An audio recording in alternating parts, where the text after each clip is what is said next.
3. Bueno, y como segundo tema tenemos entonces el gasto cardíaco. A lo largo de la presentación les vamos a contar la importancia de este parámetro, como la función hemodinámica, la clasificación general de los métodos de medición del gasto cardíaco y el rol de la metrología en este parámetro. Entonces, eh, para iniciar, hablaremos del concepto fundamental de esta parte, que es el gasto cardíaco. Este parámetro representa entonces el volumen total de sangre que el corazón bombea hacia las arterias principales por unidad de tiempo y se expresa en litros por minuto. Entonces, en términos simples, el gasto cardíaco nos va a indicar es qué tan eficiente es el corazón como bomba, es decir, cuánta sangre puede movilizar para cubrir todas las necesidades metabólicas del cuerpo. En condiciones normales, un adulto sano tiene un gasto cardíaco promedio de 4 a 6,5 litros por minuto, aunque este valor puede variar dependiendo de factores como la edad, el tamaño corporal, el nivel de actividad física o incluso también pues, el estado emocional. Entonces, observemos igual el gráfico que les intentamos poner, donde observamos cómo se distribuye el gasto cardíaco, por ejemplo, en diferentes estados fisiológicos. Entonces, en reposo, el corazón dirige su gasto cardíaco de manera equilibrada para sostener todas las funciones vitales. Cerca del 15% se destina al cerebro, perdón, 20% a los riñones, otro 20% a los músculos para mantener su metabolismo basal y alrededor del 25% se distribuye hacia el hígado y otros órganos abdominales involucrados en todo el proceso de digestión. Sin embargo, durante el ejercicio, esta distribución cambia de una forma drástica entre el 70 y el 85% aproximadamente del gasto cardíaco total se va a dirigir hacia los músculos esqueléticos que están en actividad, mientras que el flujo hacia otros órganos va a disminuir proporcionalmente.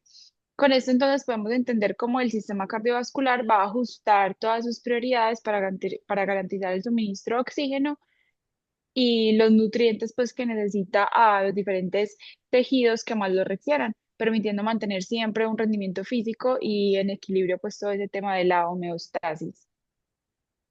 Este parámetro entonces es esencial porque va a reflejar esa capacidad del sistema cardiovascular para garantizar un adecuado aporte de oxígeno y nutrientes a todos los tejidos. Matemáticamente se calcula multiplicando el volumen sistólico, que es la cantidad de sangre expulsada por el ventrículo izquierdo en cada contracción, multiplicada por la frecuencia cardíaca, o sea, el número de latidos por minuto. El gasto cardíaco depende de tres factores fisiológicos principales, que es la precarga, la poscarga y la contractibilidad. La precarga entonces hace referencia al grado de estiramiento de las fibras musculares del ventrículo antes de la contracción. Está directamente relacionada con el volumen de sangre que va a llegar al corazón durante la diástole. Si la precarga aumenta, el corazón tiende a contraerse con más fuerza. La poscarga, entonces, por otro lado, es la resistencia que el ventrículo debe vencer para eyectar la sangre hacia la circulación. Entonces, en este caso, si la poscarga es demasiado alta, por ejemplo, en casos de hipertensión, el gasto cardíaco disminuye porque el corazón debe hacer más esfuerzo. Finalmente, entonces tenemos el tercer factor, que es la contractilidad, que se refiere a la capacidad intrínseca del músculo cardíaco para contraerse independientemente si está en precarga o si hay poscarga, y está modulada por factores neurohormonales como la adrenalina y la noradrenalina. Estos tres elementos actúan en equilibrio dinámico, regulando el gasto cardíaco según las demandas fisiológicas del organismo. Por ejemplo, durante el ejercicio físico, el estrés aumenta tanto la frecuencia cardíaca como el volumen sistólico, mientras que en reposo o durante el sueño ambos disminuyen para conservar energía. Entonces, si estos aumentan o disminuyen, pues el gasto cardíaco está directamente involucrado. Bueno, en esta diapositiva queremos resaltar por qué medir el gasto cardíaco es tan importante. Básicamente, este valor nos dice que también el corazón está enviando sangre oxigenada a todos los tejidos y cómo los ventrículos están en funcionamiento. Entonces, en un hospital, esto es clave porque un gasto cardíaco muy bajo se relaciona directamente con complicaciones y mayor riesgo en pacientes críticos o en cirugía. Además, algo fundamental es que si tratamos, pues o los médicos tratan de estimarlo al ojo, se puede presentar un error de más del 65%. Esto ha sido demostrado en diferentes estudios y por eso es indispensable usar equipos precisos, calibrados y con un respaldo metrológico que pueda garantizar que las decisiones clínicas se tomen directamente con datos confiables. Bueno, desde el punto de vista clínico, el gasto cardíaco es uno de los indicadores más completos del estado hemodinámico de un paciente. A un valor bajo de gasto cardíaco puede indicar insuficiencia cardíaca, shock hipovolémico o fallo circulatorio, mientras que a un valor excesivamente alto se pueden reflejar síndromes hiperdinámicos como el shock séptico o la tiratoxicosis. Entonces, en la práctica médica, conocer el gasto cardíaco en realidad es de gran importancia porque igual va a permitir evaluar la perfusión tisular, o sea, pues esto significa el suministro de oxígeno que llega a los tejidos. Y si el gasto cardíaco es insuficiente, los órganos no van a recibir la cantidad de oxígeno que requieren, pues el oxígeno necesario, lo que puede causar disfunción orgánica múltiple. Además, también el seguimiento del gasto cardíaco es crucial en unidades, por ejemplo, de cuidados intensivos y de quirófanos, donde las variaciones de flujo sanguíneo pueden ser muy rápidas, muy abruptas y potencialmente pues peligrosas. Sin embargo, también se ha demostrado que la estimación clínica del gasto cardíaco sin algún apoyo instrumental puede tener un error superior al 60%, lo que evidencia la necesidad de estos métodos de medición precisos, calibrados y trazables. Como métodos de medición, existen métodos diversos para poder medir este gasto cardíaco y se clasifican según su invasividad. Tenemos métodos invasivos como la termodilución o el método de Fick, que requieren inserción de catéteres dentro del sistema circulatorio, perdón. Métodos mínimamente invasivos como la monitorización Doppler esofágica o el análisis del contorno de pulso, donde utilizan sensores o sondas internas, pero sin acceso directo al corazón. Y métodos no invasivos como la bioimpedancia, la bioreactancia o la ecocardiografía transtorácica que miden los cambios de flujo desde el exterior del cuerpo. Entonces, cada uno de estos métodos tiene ventajas, al igual que sus limitaciones, en términos más que todo de precisión, de seguridad, de aplicabilidad térmica, o sea, todos tienen como sus rangos y sus parámetros específicos y la elección va a depender del estado del paciente y el entorno hospitalario. Entonces, a continuación les vamos a explicar más detalle cada uno de estos. Entonces, en métodos invasivos tenemos la técnica de termodilución y la técnica de Fick. Entonces, el más utilizado históricamente es la termodilución mediante el catéter de arteria pulmonar. Entonces, este catéter es un sensor de temperatura que detecta el cambio al inyectar una solución fría en el torrente sanguíneo. El sistema analiza cómo va a variar esta temperatura y a partir de esa curva, pues y ese comportamiento que se observe, se calcula el gasto cardíaco usando una ecuación que se llama Stewart-Hamilton. Este es considerado el método patrón o el gold estándar porque ofrece resultados muy precisos, aunque con la desventaja de que es altamente invasivo y depende de la habilidad también pues del operador o de la persona pues quien maneje el dispositivo pues en el momento de medición.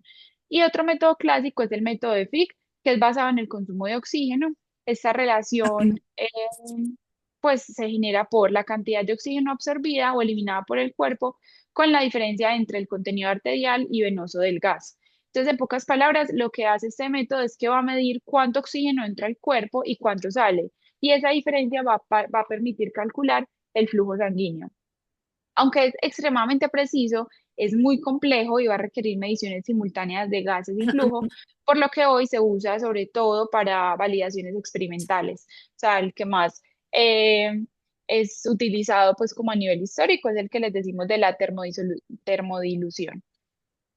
También tenemos pues en esta diapositiva como la comparación o como el resumen de lo que les acabo de decir, el principio de funcionamiento, el grado de invasividad, que es alta en ambos, la precisión, que es alta en la termodilución y muy alta en el método de Fick, las ventajas, las limitaciones y las aplicaciones clínicas. Esto es como el resumen para que les quede a cada uno claro. Si quieren, le dan como pausa al video para que tengan como la información contenida en una tablita y ya Manu sigue con las otras técnicas invasivas, mínimamente invasivas. Listo, vamos a continuar con los métodos mínimamente invasivos. En los últimos años se han desarrollado métodos mínimamente invasivos que buscan ofrecer precisión sin los riesgos de un catéter pulmonar. Entonces, entre ellos tenemos el Doppler esofágico, que utiliza una sonda insertada en el estómago para medir la velocidad de flujo sanguíneo en la aorta torácica descendiente. A partir entonces de la velocidad y del área estimada de la aorta, el sistema calcula el volumen sistólico y el gasto cardíaco. Este es un método muy útil en cirugía y en pacientes anestesiados, ya que permite como una monitorización continua.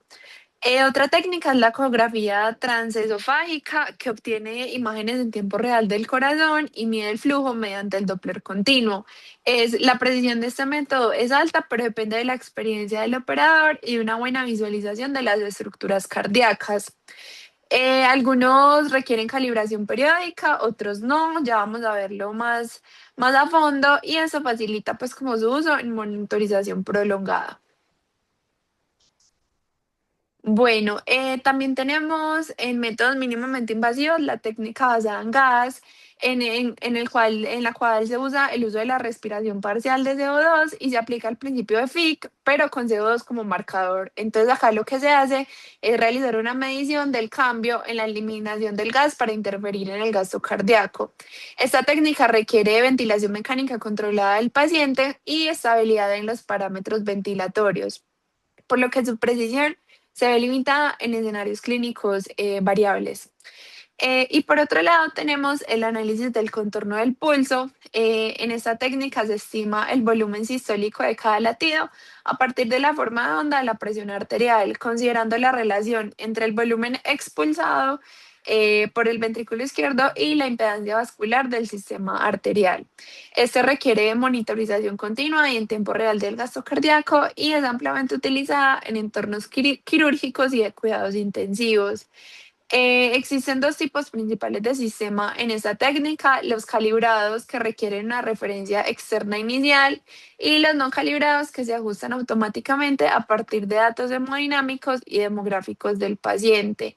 Entonces, ¿qué pasa? Los calibrados necesitan una medición externa invasiva, como puede ser un catéter, para obtener los datos de referencia. Y los no calibrados usan información hemodinámica y demográfica del paciente para una autocalibración y una estimación automática de estos parámetros.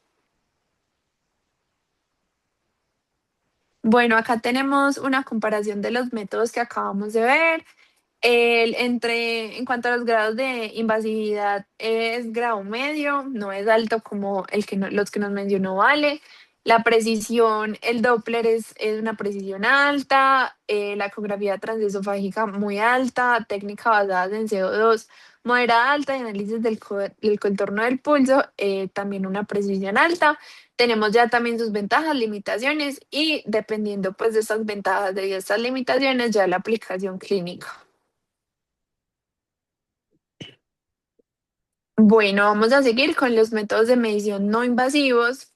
Dentro de los métodos no invasivos encontramos tecnologías que no requieren introducir sondas ni catéteres en el cuerpo. Una de ellas es densitometría de colorante pulsado, que mide la concentración de un colorante como el verde incocianina para estimar el flujo sanguíneo. La precisión de esta técnica está limitada por artefactos lumínicos o el movimiento del paciente. Tenemos también la pletismografía digital, utilizada por sistemas como Nexfin, que calculan el gasto cardíaco a partir de los cambios de volumen en el dedo causados por la presión del pulso. Entonces es como una técnica fotoeléctrica aplicada en el dedo y acoplado a un modelo de flujo para calcular con eso el gasto cardíaco. Y finalmente tenemos la ecocardiografía Doppler transtorácica, que permite evaluar el flujo a través de las válvulas cardíacas desde el exterior, sin catéteres ni intubación, y la calidad de la señal y la habilidad del operador pueden afectar la precisión de la medición. Entonces es muy importante tener como ese factor de error presente.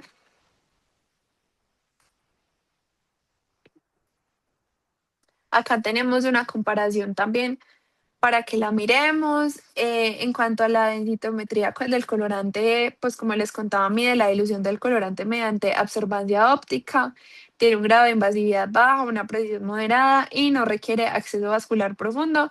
Es una pues, de las grandes ventajas de estos métodos no invasivos. Sin embargo, dentro de las limitaciones tenemos que pueden interferir artefactos por luz o movimientos del paciente. En la pletismografía tenemos también un grado de invasividad baja, como ventajas es que no requiere catéter continuo y como limitaciones tenemos como una validación clínica limitada y es muy sensible al movimiento. Y por último, la ecocardiografía Doppler tiene una precisión moderada alta, o sea, es un poquito mejor que las otras técnicas, tampoco requiere necesidad de intubación. Pero como limitación depende de la ventana como acústica y la habilidad del operador también. Entonces vemos que el error, pues como de estos métodos también es muy llevado pues como al error humano. Por último, vamos a hablar un poco de los aspectos metrológicos asociados a estas técnicas. Es importante destacar pues, que la medición del gasto cardíaco debe cumplir con principios de precisión, exactitud, reproducibilidad y trazabilidad. La precisión en este caso evalúa la concordancia entre mediciones repetidas, mientras que la exactitud determina qué tan cerca está el valor medido del valor real. Los equipos deben ser capaces de detectar cambios reales en el flujo sanguíneo, no variaciones debidas al ruido o errores de calibración. En sistemas calibrados, también es muy importante la velocidad de inyección del fluido de referencia, ya que esto puede alterar los resultados hasta un 10%, por lo que se requiere control estricto durante el procedimiento. Además, es fundamental garantizar la reproducibilidad interoperador, ya que la variación de la técnica o de la colocación del sensor puede generar sesgos sistemáticos. Es por eso que los fabricantes deciden definir los límites de error aceptables y los laboratorios de metrología biomédica deben verificar periódicamente la calibración de estos equipos. Todo eso para garantizar que las mediciones sean trazables, confiables y seguras para la toma de decisiones clínicas.